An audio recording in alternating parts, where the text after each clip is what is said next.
Hello everyone, it's Paul with Tutor U, and today we're going to be looking at circle graphs. By practicing the skill of interpreting circle graphs, you're going to improve your test taking and studying abilities for the GED math test. Let's get started with some examples. Here is our first example of a circle graph. The main thing I want you to remember when you're interpreting the data of the circle graph is that it represents the whole. So you're comparing small pieces of data with their relationship to the entirety of everything. So as we see here, this is Jerry's budget. We are comparing school supplies, car maintenance, gasoline, food, other, and clothing. So Jerry, some guy off of the street, probably somebody pretty smart if they're putting their budget into a circle graph, he is comparing his monthly budget to other items that he spends money on. So the entirety is Jerry's budget, and a percentage is food, and another percentage is gasoline. This way you get a visual representation of the whole budget, that is Jerry's. Here we have our first question relating to a circle graph, and it says approximately how much per month does Jerry budget for food? We can see here that food is the largest out of all of the groups. Car maintenance and gasoline take up about half when they're added together, which means each one takes up about 25%. And food takes up just a little bit more than 25%. So which answer is it? Is it A, 10%, B, 20%, C, 30%, or D, 45%?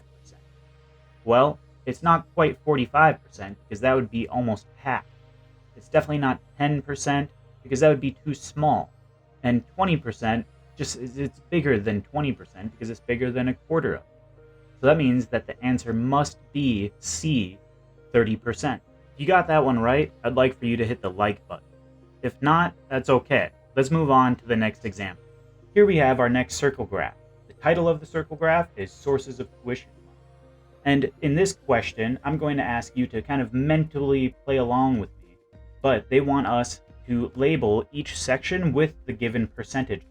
So which percentage is financial aid of 45%? Well, let's go ahead and put that in its appropriate spot. Well, it looks like financial aid is the largest out of all four, and it looks like this blue area is the largest out of all of the sections on the circle graph. Our next one is salary, which is 30%. So where should we put the 30%? Well, let's see. I think it should be right here. Salary of 30%. This bronze-looking group is bigger than the silver and the gold group. Now we're moving on to scholarships, which is 20%. I think that the silver group is 20%. Oh, let me get that back over. Boom, there we go. Lastly, we have the parents. So parents are contributing 15% to this person's tuition money, which that would have been amazing for me. But let's take a look. So financial aid is 45%. Does that look right? Yeah. Salary, 30%. That looks about right. Scholarships, 20%. Sure. Pretty sweet to get a scholarship. And then lastly, parents, 15%. But let's get real here. Most of it is just going to be financial aid and federal grants. So let's move on to the next question. In this example, the circle graph is representing how employees get to work. So the whole circle is employees getting to work, and it's broken up into sections. When we read the legend, it is walk, ride a bus, drive a car, or ride a motorcycle. Personally, that would be my preference, but it's way too cold out where I'm at. Let's get a question up on the board. So here we have our example question, and it's about what part of the employee population drives a car to work. Is it A, 25%, B, 30%, C, 50%, or D, 60%? So let's just take a look. The silver is drive a car to work, and that one is by far the largest. So your real question is it 25%? No, because it's a big portion of the whole. Is it more than half of the whole? Because C is half of the whole circle. And it does look like it's more than half of the circle. So the answer on this one would be D, 60%. I hope you got it right.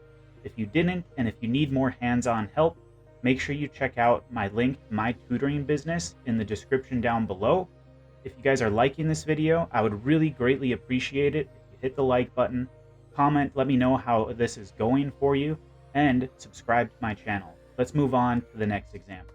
In this example, a library has created a circle graph to represent all of the genres of books that people checked out last month. Let's take a look. So we have nonfiction, crime, mystery, romance, poetry, and classic fiction. I hope some of you like some of these reading genres as well.